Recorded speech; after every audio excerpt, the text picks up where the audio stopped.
me, Elliot, just a regular guy in his late 20s.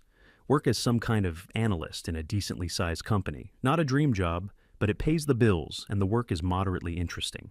The office environment was, for the longest time, totally normal. People came in, did their jobs, complained about the coffee, and went home. We had a good team, a mix of guys and girls, all different ages. The unspoken rule was simple.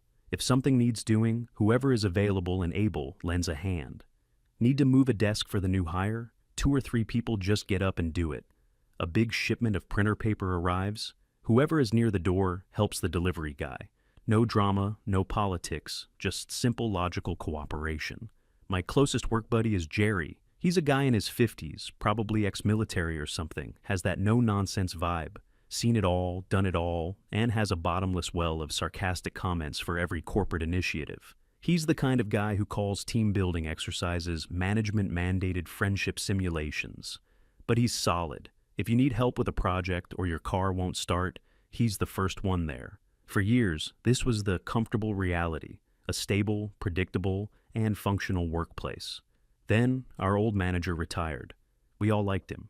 He was a simple old-school guy named Frank. His management philosophy was, get your work done and don't cause trouble. We threw him a nice little party, got him a gift card for a hardware store, and wished him well. For a few weeks, we were managerless. It was bliss. Productivity probably went up. Then the email landed in our inboxes. Subject: announcing your new department head.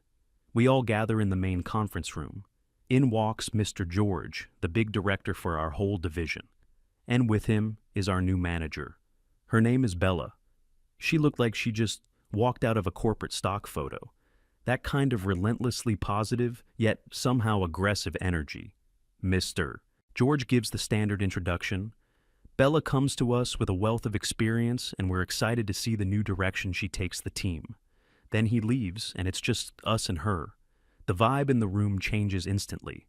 She starts with a speech. It's a masterclass in corporate buzzwords. She talks about synergizing our verticals, leveraging our core competencies, and fostering a paradigm of inclusive excellence. I swear she didn't say a single concrete thing for 10 straight minutes. I glance over at Jerry. He's staring at her with the blank expression of a man trying to calculate how many sick days he has left until retirement. My first impression is that she's just another corporate climber, more interested in jargon than results. Oh, how I underestimated the situation. The first week is mostly her observing our workflow, which means she walks around with a tablet, making notes and looking at us like we're an ant farm. She schedules one-on-one meetings with everyone. My meeting is weird. She doesn't ask much about my actual work. It's all questions like, how do you feel the power dynamics in the office manifest? And, do you feel your voice is heard as a male-identifying employee? I just give vague, professional answers, trying to end the meeting as fast as possible. I tell her the team works well together, and everyone pulls their weight. Her expression when I say this is strange, almost like she's disappointed, like she was hoping for some juicy drama to solve. At the end of the second week, she calls a mandatory team meeting. She stands at the front of the room with a PowerPoint presentation ready. The first slide just says, moving forward together. Jerry whispers to me, that's corporate speak for things are about to get worse. He was not wrong. Bella starts talking about her observations. She says she's noticed a subtle but pervasive undercurrent of patriarchal structure in our department. A few people shift uncomfortably in their seats. She says she saw one of the female employees, a perfectly capable woman in her 30s, help 2 guys carry a heavy box of old files to storage. Bella says this was a learning opportunity for the whole team. She explains that society has conditioned women to be helpful and to take on physical burdens, while men are conditioned to accept this help without question.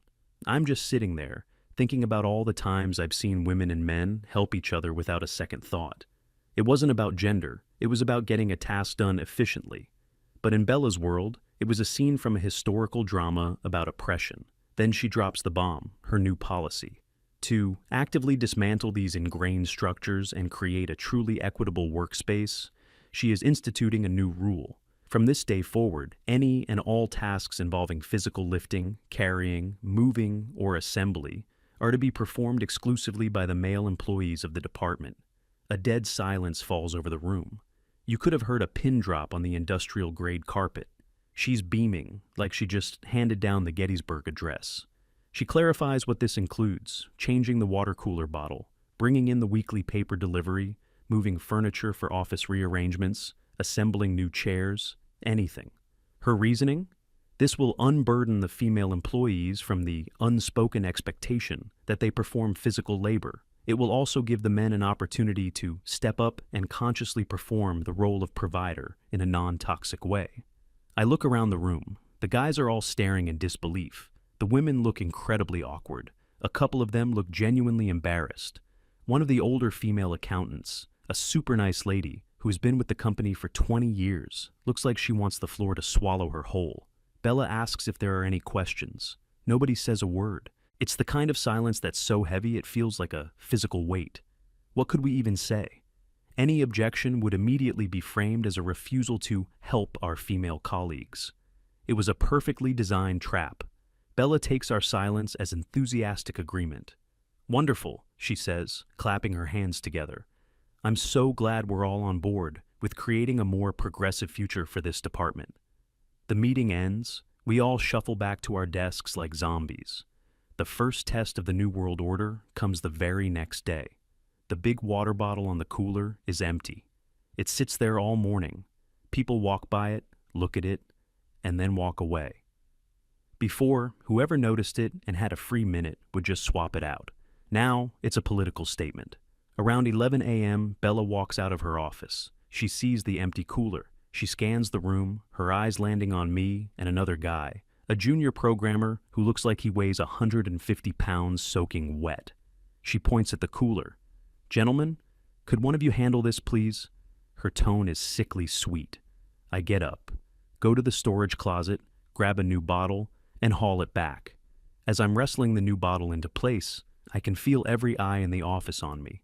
It feels less like helping out and more like a performative demonstration.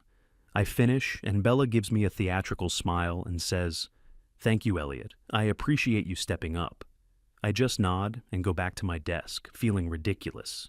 This was just the beginning. A few days later, the big weekly shipment of printer paper arrives. It's about 10 heavy boxes. Normally, the delivery guy would wheel it in, and a couple of us, guys or girls, would help him unload it into the supply closet quickly. This time, the delivery guy arrives at the front desk. Bella personally walks out to meet him. Then she walks over to our section. Jerry, Elliot, and, she points to a random guy from marketing. "You. The paper is here. We have to stop what we're doing." I was in the middle of reconciling a huge data set. We go to the front. The delivery guy looks impatient. The three of us have to make multiple trips, hauling these heavy, awkward boxes all the way to the back of the office. The women on our team are at their desks, trying their best to look busy and not make eye contact with us. It's a whole new level of awkward. It's not that the work is impossible. It's the principle of it. It's inefficient. It takes three of us away from our actual skilled jobs to do unskilled manual labor. And it's demeaning. Not because lifting is demeaning, but because the reason behind it is so absurd.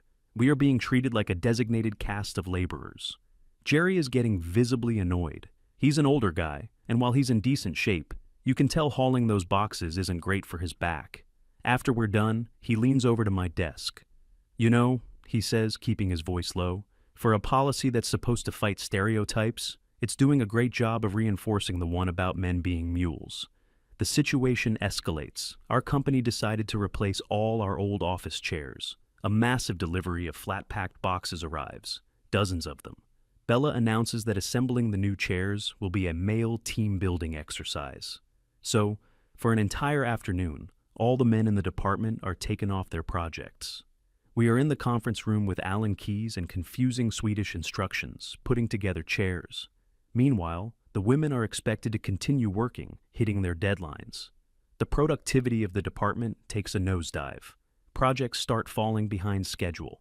When Mr. George sends an email asking for a status update on a big account I'm on, Bella replies and says my part is slightly delayed due to internal resource reallocation.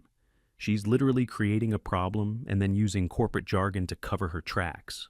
The breaking point for me comes a week later. We have to completely rearrange the office layout for a new team that's being moved into our space. This means moving about a dozen heavy desks, filing cabinets, and shelving units. Bella puts out a schedule.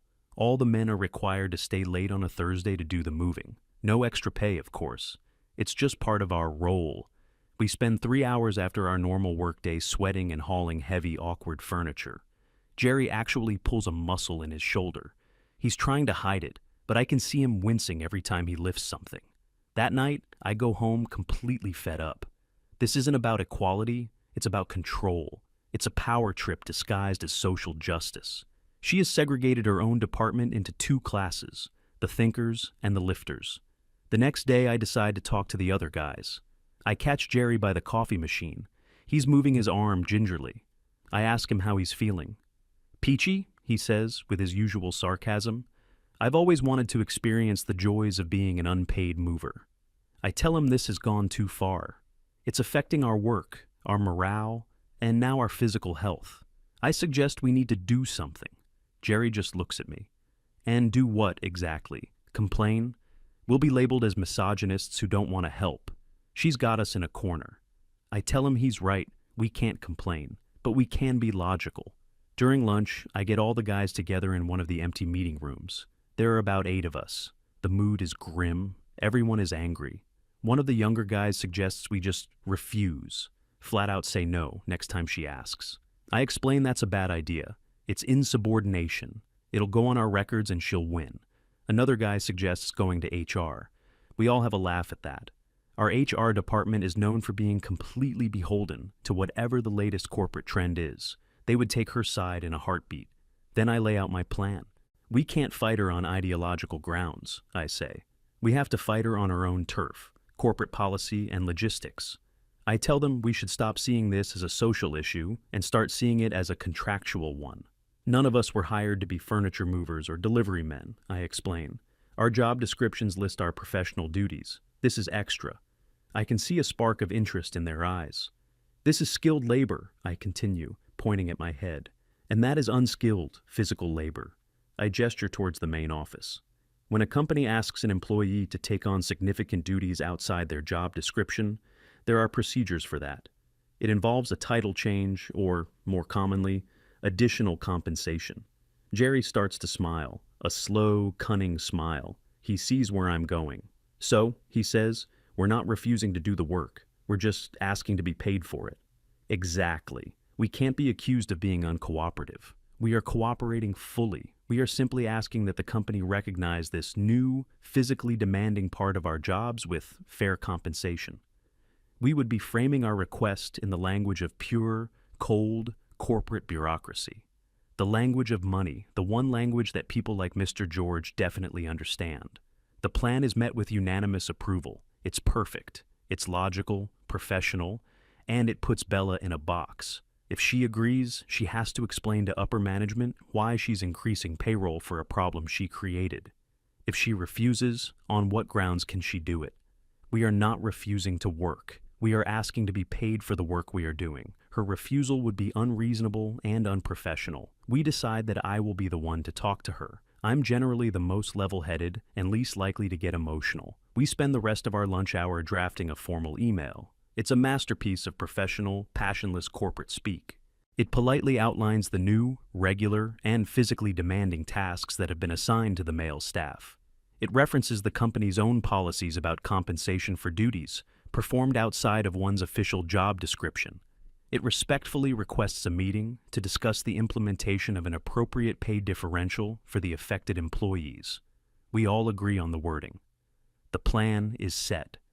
The next step is to confront the dragon in her cubicle-shaped lair. I wait until the next afternoon. I knock on the frame of her open office door. She looks up from her laptop with that familiar forced smile. "Elliot, what can I do for you?" I ask. If she has a moment to discuss a team matter. She gestures for me to come in and sit down. I keep my demeanor calm and professional, no hint of anger or frustration. I start by saying that the male members of the team are fully on board with her new initiatives. I see her smile widen. She thinks I'm here to praise her. Then I transition to the main point. I explain that in the spirit of formalizing these new roles and responsibilities, we wanted to open a discussion about compensation. I calmly lay out the logic. We are now performing regular manual labor, which was not in our original job contracts. Therefore, we feel it's fair to adjust our pay to reflect these added duties. I watch her face as I speak. The smile doesn't just disappear, it feels like it shatters. Her eyes narrow. The friendly manager persona evaporates in an instant. There is a long, tense silence. She just stares at me. "Let me get this straight," she says, her voice dangerously low. "You want more money to help your female coworkers?" I calmly correct her. "No, we're asking for compensation for taking on regular manual labor duties that were not part of our hiring agreement." I emphasize the contractual nature of the request, keeping emotion out of it. This seems to make her even angrier. "This is unbelievable," she spits out. This is exactly the kind of toxic transactional mindset I am trying to eliminate from this workplace. She stands up and starts pacing behind her desk. "I give you men an opportunity to show solidarity, to be allies, to do the right thing, and you try to monetize it? You're trying to profit from basic decency?" Her voice is getting louder.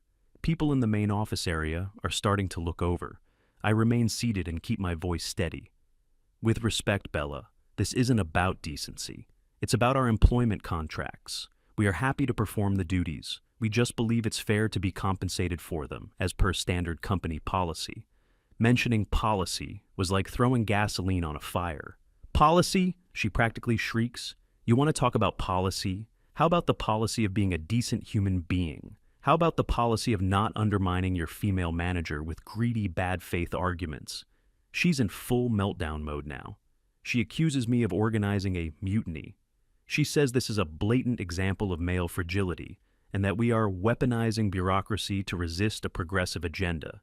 She's just throwing out every single buzzword she can think of. I realize that a rational discussion is impossible. I stand up. "Okay, I can see you're not open to discussing this right now. Perhaps we can revisit this when you've had time to consider our position." I turn to leave. "Don't you walk away from me," she yells. "This is insubordination. I could have you all written up for this." I stop at the door and look back at her. Written up for what? For politely requesting a meeting to discuss compensation? I don't think Mr. George would see that as a fireable offense. Mentioning her boss's name makes her face turn a shade of purple I've never seen before. She is speechless with rage. I walk out of her office and back to my desk. The entire office is pretending to be working, but the silence is electric. Everyone heard everything. Jerry gives me a subtle nod from across the room. I sit down at my computer, open my email, and attach the document we had drafted. I send it to her. I also, very discreetly, BCC Mr. George. The ball is in her court now. We've made our move, professionally and by the book.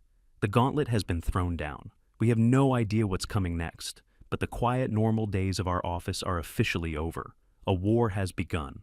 The rest of that day was the most tense I've ever experienced at a job.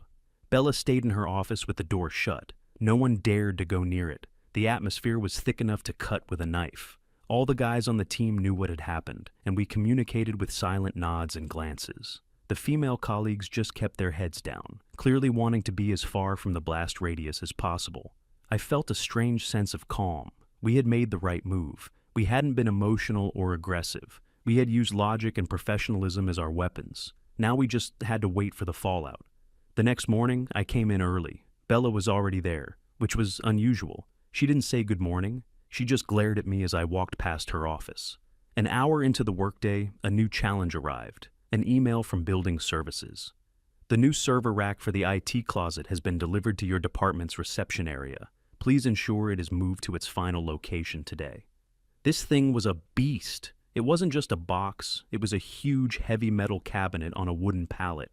It was easily a 4-person job, at minimum.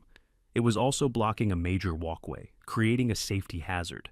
Bella came out of her office. She looked at the server rack, then she looked directly at the male employees, one by one. Her eyes were full of challenge. This was it. The big test. "Elliot, Jerry," she said, her voice dripping with venom. And you, get this moved. Now." She was pointing at 2 other guys from our group. This was the moment of truth. I took a deep breath. I stood up, but I didn't move towards the rack. Jerry and the other 2 guys followed my lead. We all just stood by our desks. "Bella," I said, my voice perfectly level. "We would be happy to move that, as soon as we've had the meeting to discuss the compensation for these tasks, as we requested in our email." Her face went rigid. "I said, move it now," she repeated, her voice shaking with rage. "That is a direct order." Jerry, bless his sarcastic heart, chimed in. "Is that a paid order?" he asked, completely deadpan. A couple of people had to stifle a laugh. Bella looked like she was about to have an aneurysm. "This is unbelievable. It's a safety hazard. You're creating a hostile work environment," she shrieked. I held my ground. "We're not creating the hazard. We're simply waiting for our professional requests to be addressed before we perform duties that are outside our job description and carry a risk of injury." She was trapped. Her own rule had created a situation she couldn't solve. She couldn't ask the women to move it. That would violate her own sacred policy. She couldn't force us to move it because we had a legitimate documented labor dispute in progress. She stood there, fuming, completely powerless. It was a beautiful sight. And then, as if summoned by the gods of workplace justice, Mr. George appeared. He was walking down the hall, probably on his way to a meeting. He stopped dead in his tracks when he saw the scene. A massive server rack blocking the hallway, a furious Bella, and 4 male employees standing defiantly by their desks. "What in the world is going on here?" he asked, his voice booming through the silent office. Bella immediately snapped into victim mode. "Mr. George," she said, rushing over to him. "Thank goodness you're here. My male staff are refusing a direct order. They're being insubordinate and creating a safety issue." Mr. George looked from her to us, his expression unreadable. He looked at me. "Elliot, what's your side of this?" I walked over calmly. I wasn't nervous. The facts were on our side. "Mr. George," I said respectfully, "we haven't refused to do any work. Yesterday we sent a formal request to Bella to discuss compensation for the regular manual labor duties she has assigned to us, as these are not in our employment contracts. She refused to discuss it.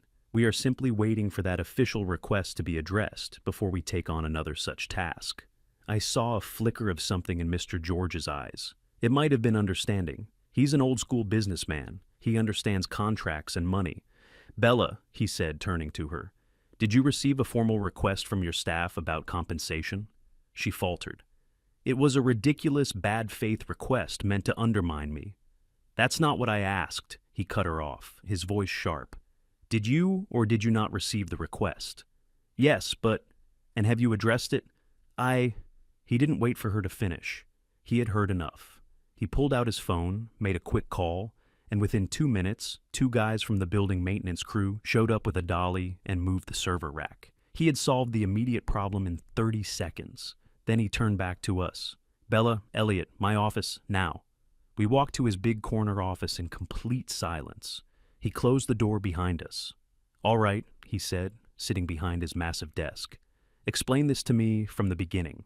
And I want the simple version, not the HR-approved one." Bella started first, launching into a long tirade about patriarchal structures, male privilege, and our supposed plot to sabotage her leadership. Mr. George listened patiently, his face like stone. He didn't interrupt her once. When she was finished, he looked at me. "Elliot," I gave him the simple, factual version. I told him about the new policy, the mandatory lifting, the chair assembly, the late-night office move, Jerry's injury, and our decision to handle it through official channels by requesting a pay discussion. I emphasized that we never refused to help. We simply asked for the work to be recognized formally. When I finished, Mr. George leaned back in his chair and steepled his fingers. He was quiet for a long time. "Bella," he finally said, his voice dangerously calm, "did you, at any point, consider the legal ramifications of creating a policy that assigns specific duties to employees based solely on their gender?" Bella's face went pale. "It's not about gender, it's about equity," she started to say. "It is entirely about gender," he said, his voice like ice. "You created a segregated workforce. You opened this company up to a massive discrimination lawsuit, not just from them," he gestured to me, "but from the female employees you supposedly unburdened, who could now argue they are being denied opportunities or experiences based on their sex." He let that sink in. "Furthermore," he continued, "you took skilled analysts and programmers off their revenue-generating projects to have them build chairs and haul paper. You single-handedly destroyed your department's productivity and put key accounts at risk. For what? To prove a point? She had no answer. She just stood there, looking at the floor. The final nail in the coffin was my email. "I was BCC'd on your request, Elliot," Mr. George said, looking at me. It was professional, logical, and entirely reasonable. Bella, your response, from what I've heard, was neither. He then laid down the law. Her gender-based work policy was rescinded, effective immediately. She was to issue a formal written apology to the entire department for her misguided managerial experiment. She was receiving an official reprimand in her employee file, and she would be on probation for the next 6 months. Any further issues, and she would be terminated. He looked at me. "Elliot, your request for a compensation discussion is now moot, as the duties have been rescinded. You and your team are expected to go back to the way things were, a team that helps each other out, regardless of what's in their job description. Can you do that?" "Yes, sir," I said. "That's all we ever wanted." "Good," he said. "Now both of you get out of my office." The walk back to the department was the most awkward walk of my life. Bella didn't say a word. She looked completely defeated. As soon as we stepped back into the main office area, everyone could tell what happened just by looking at our faces. Bella went straight into her office and shut the door. An hour later, we all received an email from her. It was the most forced, insincere apology I've ever read, full of corporate jargon about learning experiences and realigning our departmental mission. But it didn't matter. We had won. The policy was dead. In the days that followed, the office dynamic shifted back to normal, with one major change. Bella had zero authority. No one respected her. No one feared her. She was just a person in an office who signed off on timesheets. Her power was gone, and she knew it. About a week later, the water cooler was empty again. One of the younger women on the team, a graphic designer, looked at it, then looked over at me and Jerry. She hesitated for a second, then walked over. "Hey, Elliot," she said, a little nervously. Could one of you guys give me a hand with this?" Before I could even answer, Jerry stood up with a grin. "Sure," he said, "but it'll cost you." The woman's face fell for a second before she saw he was joking. We all laughed. It was a real, genuine laugh, the first one we'd had in weeks. Jerry and I went and changed the bottle together, and just like that, the balance was restored. It wasn't about men or women. It was about people, working together, using common sense. Bella lasted another 2 months. She eventually transferred to a different branch, probably for a fresh start. We weren't sad to see her go. The whole ordeal taught me a valuable lesson. Sometimes the craziest, most illogical ideas can take hold in a corporate environment, and you can't fight them with emotion or anger. You have to fight them with their own weapons, logic, procedure, and the cold, hard language of the rules they claim to follow. We didn't throw a punch. We just filled out the paperwork correctly, and it worked.